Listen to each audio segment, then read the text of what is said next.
Isu baku teh ini menjadi pula sangat tular.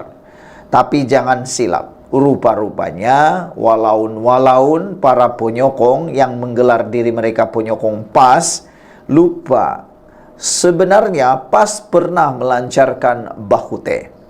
Mereka pernah menggunakan kaedah masakan baku teh ini untuk memancing undi orang bukan Melayu atau pancing undi orang Cina satu ketika dahulu dalam pilihan raya di negeri Kelantan. Baru tahu tak apa, yang baru tahu. Tapi yang sudah lama tahu jangan buat-buat tak tahu. PAS juga pernah lancar baku teh dahulu, walaupun sekarang jadikan isu. Makanan tradisional orang Cina, baku teh hanya satu daripada 10 makanan tradisional di negara Malaysia yang rakyatnya pelbagai kaum ini disenaraikan dalam makanan warisan negara dalam pengisytiharan objek warisan 2024. Ia disenaraikan bersama makanan tradisi India yaitu uthapam serta makanan tradisi dari Sabah dan Sarawak bersama makanan tradisi dari makanan orang Melayu. 24 Februari lalu, Pesuruh Jaya Warisan Jabatan Warisan Negara Muhammad Muda Bahadin berkata, 10 makanan telah diwartakan sebagai objek warisan melalui kuasa yang diberikan kepadanya oleh subsection 49 dalam gulungan 1 Akta Warisan Kebangsaan 2005 Akta 645. Makanan-makanan itu antaranya adalah burasak, mi kolok, nasi ambeng, dodol kukus tahi minyak, kuih genggang dan kuih lapis, karas, uthapam, jeruk tuhau, dan air katira di samping baku teh tanpa menyebut ia halal atau tidak. Ini kerana selain baku teh yang dibuat oleh masyarakat keturunan Cina menggunakan tulang rusuk babi yang haram bagi orang Islam, PAS juga memperkenalkan halal baku teh yang dibuat daripada daging kambing atau ayam. Isu baku teh telah pun menjadi isu perkauman untuk menyerang kerajaan pimpinan Datuk Seri Anwar Ibrahim seolah-olah ia satu-satunya makanan yang diwartakan sebagai makanan tradisi Melayu. Nasi ambeng dan mi kolok berada dalam kategori makanan ruji, manakala dodol kukus tahi minyak, kuih genggang dan karas berada di dalam kategori kuih muih. Baku teh pula disenaraikan sebagai objek dalam kategori sup, manakala jeruk tuhau makanan pembuka selera dan katira minuman, kata Muhammad Muda. Untuk rekod, nasi ambeng adalah makanan etnik Jawa merangkumi hidangan nasi putih bersama pelbagai lauk seperti ayam kicap, rendang daging, sambal goreng, tauhu tampe, kacang panjang, bergedel, serta serunding yang dihidungkan sama ada di dalam talam atau daun pisang. Menurut gambar yang disertakan di Harapan Daily ini, PAS pernah melancarkan halal baku teh pada tahun 2018 lalu untuk menarik sokongan orang Cina sempena satu pilihan raya kecil. Namun sekarang walaun atau penyokong PAS menjadikan makanan ini sebagai isu apabila disenaraikan dalam makanan warisan negara. Pada 8 Oktober tahun 2018 pernah PAS melalui Lajna Perpaduan Nasional telah memperkenalkan halal baku teh, lapor media PAS melalui pas.org.my. Menurut laman itu terdapat sebuah restoran baku teh halal di Singapura yang menyediakan menu ini khusus untuk dinikmati oleh orang-orang Islam. Di sana mereka menggunakan daging dan tulang lembu atau kambing. Di negara kita versi baku teh halal masih belum dikenali ramai, lapor media itu. Baku teh halal versi Lajnah Perpaduan Nasional disediakan khas oleh salah seorang ahli jawatan kuasa Lajnah Perpaduan Nasional berketurunan Cina yaitu Puan Farah Fu Weiyi. Beliau memang mempunyai resepi rahsia semua herba yang diwarisi daripada mendiang ayahnya yang merupakan seorang peniaga baku teh di Ipoh. Baku teh halal yang dibuat oleh Lajnah Perpaduan Nasional menggunakan daging kambing atau ayam. Sekian dulu untuk kali ini. Jangan lupa tinggalkan komen Anda. Kita jumpa lagi. Bye-bye.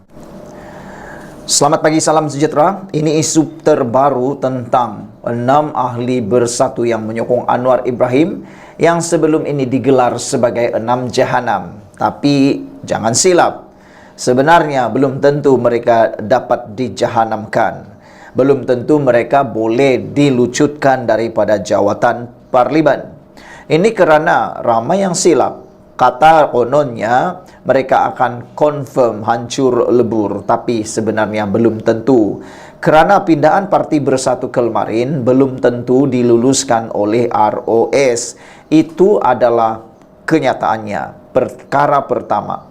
Kedua, kelulusan daripada ROS pasti mengambil masa, bukannya serta-merta, akan diteliti lebih kurang dalam beberapa waktu dan akhirnya baru ada keputusan sama ada pindaan perlembagaan itu boleh diterima atau tidak.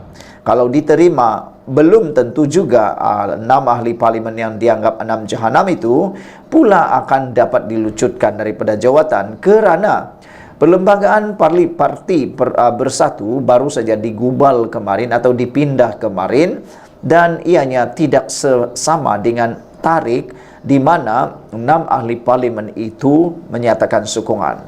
Jadi ke belakang, yang perpindahan pula ke hadapan.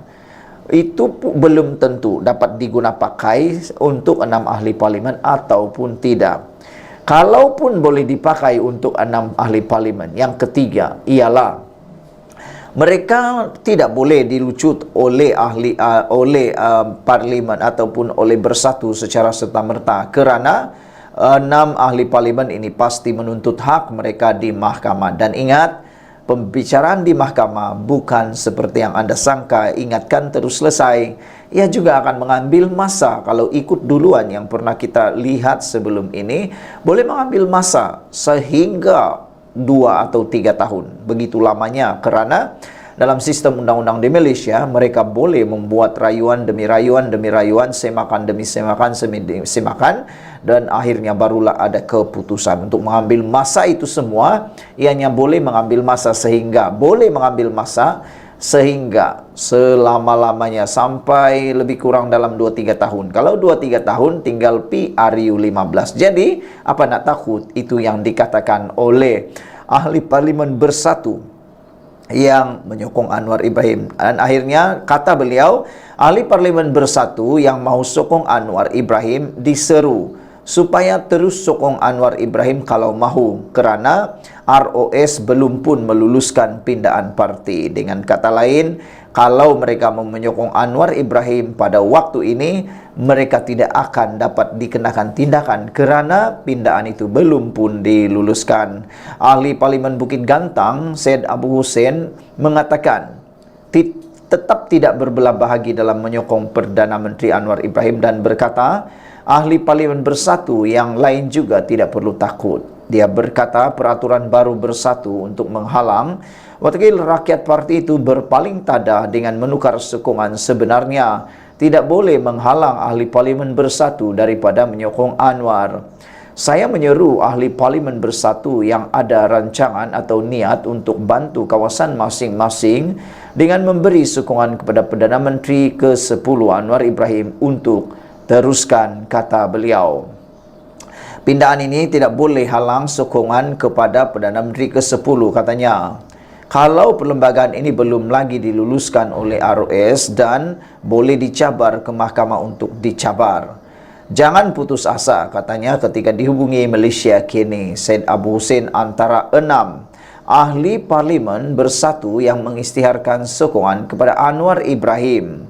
Bersatu hari ini meluluskan pindaan kepada perkara 10 perlembagaan partinya dengan menetapkan peraturan bahawa ahli yang menentang keputusan parti dianggap telah keluar parti sekaligus mencetuskan penguatkuasaan undang-undang anti lompat parti. Bagaimanapun peraturan itu bukan retrospektif, tidak mengambil kira kejadian ahli parlimen bersatu menukar sokongan sebelum ini. Namun Presiden Bersatu Muhyiddin Yassin berkata, ahli parlimen bersatu yang sudah menyokong Anwar Ibrahim akan diminta untuk menyatakan semula pendirian mereka. Jika mereka berbuat demikian, maka mereka akan melanggar peraturan baru itu, kata beliau. Sekian dulu untuk kali ini. Jangan lupa tinggalkan komen Anda, tekan butang subscribe. Kita jumpa lagi. Bye-bye. Salam sejahtera. Terima kasih karena bersama dengan saya di Nazilin Unity Channel. Hari ini sepakat ahli-ahli parlimen bersatu yang telah pun menyokong Anwar Ibrahim Sangga Muhyiddin. Mereka kata tak akan kosong kerusi kecuali mahkamah yang putuskan. Ini Anda share kepada semua orang, khususnya kepada para penyokong Perikatan Nasional, walaupun bahkan kepada semua rakyat Malaysia, bahwa 6 ahli parlimen ini belum habis cerita. Mereka tidak boleh dipecat oleh sesiapa sesenang hati, termasuklah Speaker Dewan Rakyat. Speaker Dewan Rakyat Johari Abdul belum tentu akan memecat mereka. Mungkin silap sedikit, dia akan membuat keputusan menyerahkan kepada mahkamah. Silap-silap hari bulan dia tidak akan memecat. Kerana ingat, 6 ahli parlimen ini membuat keputusan ketika perlembagaan bersatu belum lagi digubal. Maknanya mereka tidak terikat dengan undang-undang tersebut. Jangan menghukum orang yang tidak terikat pada undang-undang sebelumnya. Itulah dia saudara-saudara. Ahli parlimen ini menyangga Muhyiddin. Mereka kata tidak mungkin akan kosong kerusi kecuali mahkamah yang putuskan.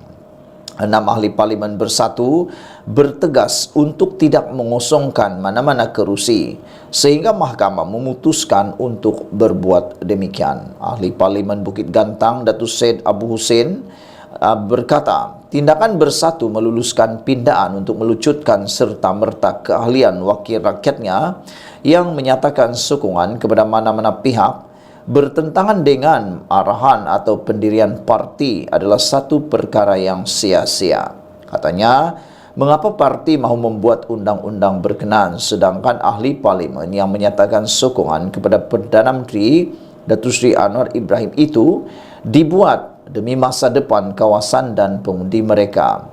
Kalau ahli parlimen tidak berpuas hati dengan parti, maka mereka boleh menyokong mana-mana kerajaan demi masa depan dan kawasan masing-masing.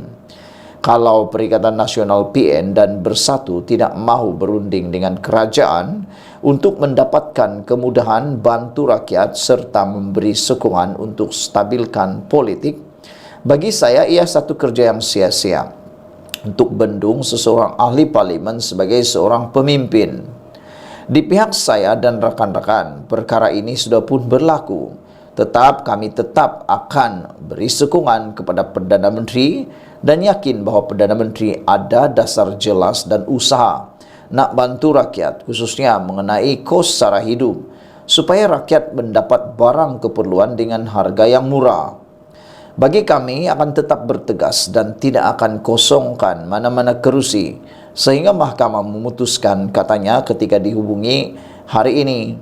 Terdahulu Bersatu meluluskan perkara 10 perlembagaan parti itu selepas mendapat sokongan 1956 perwakilan Bersatu yang hadir pada Perhimpunan Agung khas di Pusat Convention Aidil Selayang hari ini. Pindahan perlembagaan itu dibuat susulan tindakan 6 ahli parlimen Bersatu yang menyatakan sokongan kepada Anwar sebelum ini. Selain Syed Abu Hussein, ahli parlimen lain iaitu dari Jeli, Buah Musang, Kolakangsar, Labuan dan Tanjung Karang. Dalam pada itu, Syed Abu Hussein meminta supaya ahli parlimen Bersatu yang mahu menyokong kerajaan madani supaya tidak takut untuk berbuat demikian. Saya menyeru mana-mana ahli parlimen untuk tidak takut dengan pindaan berkenaan. Kalau ada niat nak sokong PM, teruskan. Kerana semua peraturan ini boleh dicabar di mahkamah dan belum tentu pindaan ini akan diluluskan oleh pendaftar pertubuhan ROS atau mahkamah, kata beliau lagi. Sekian dulu untuk kali ini. Jangan lupa tinggalkan komen Anda, tekan butang subscribe. Bye-bye.